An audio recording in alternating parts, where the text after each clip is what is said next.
says Thomas. "The task. Documents to copy? Some files to be stored, perhaps?" Walter scowls and takes a step forward, as if he's prepared to thrash this junior clerk before the guests.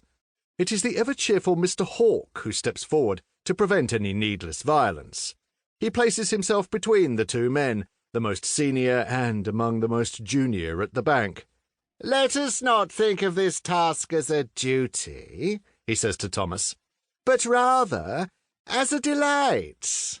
Mr. Hawke, something of a professional factotum, as near as Thomas can tell, worked closely with the late Samuel Thresher for many years, and now is always to be found near Samuel's heir.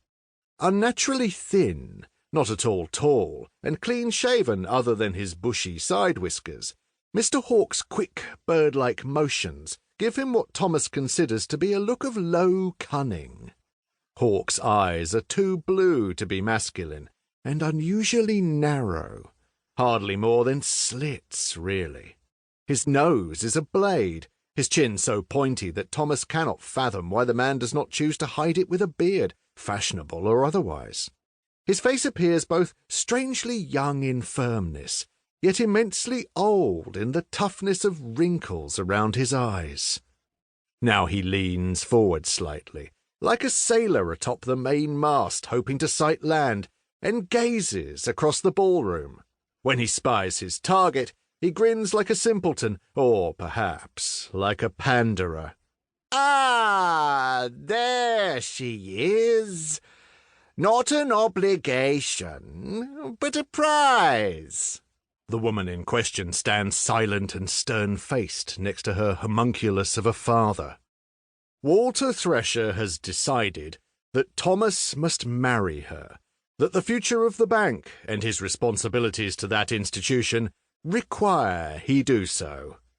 "I should perhaps simply walk over to her, ask her how she does, and then propose marriage," Thomas suggests.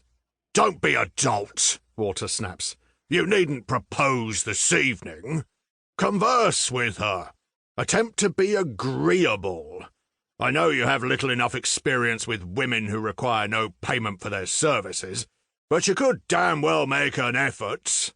"It is not so very difficult a thing to be pleasant to an attractive young lady," says Mr. Hawke in a wistful voice, as though recalling experiences of his long-ago youth. "I cannot understand why you should want me to—" "You're not required to understand," hisses Walter Thresher.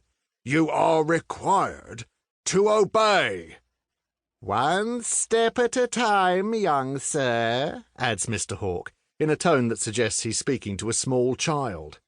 "Your task for the evening is to be kind and attentive to this young lady.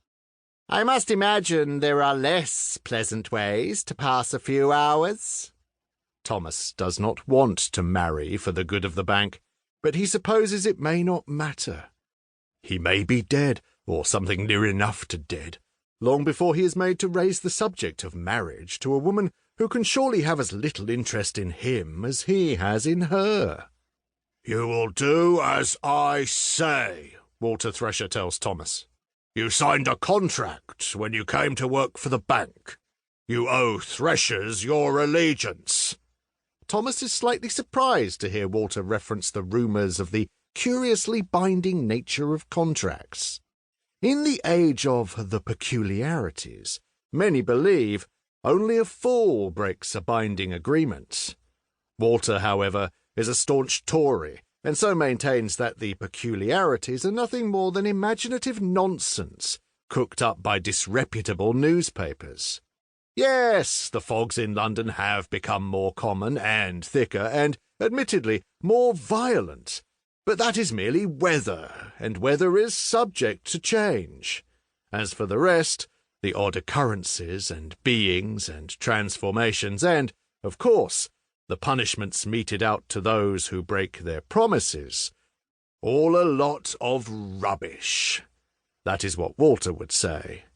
It is what he has said, though, interestingly, he does not say it now. "I confess to not reading the contract as carefully as I might,"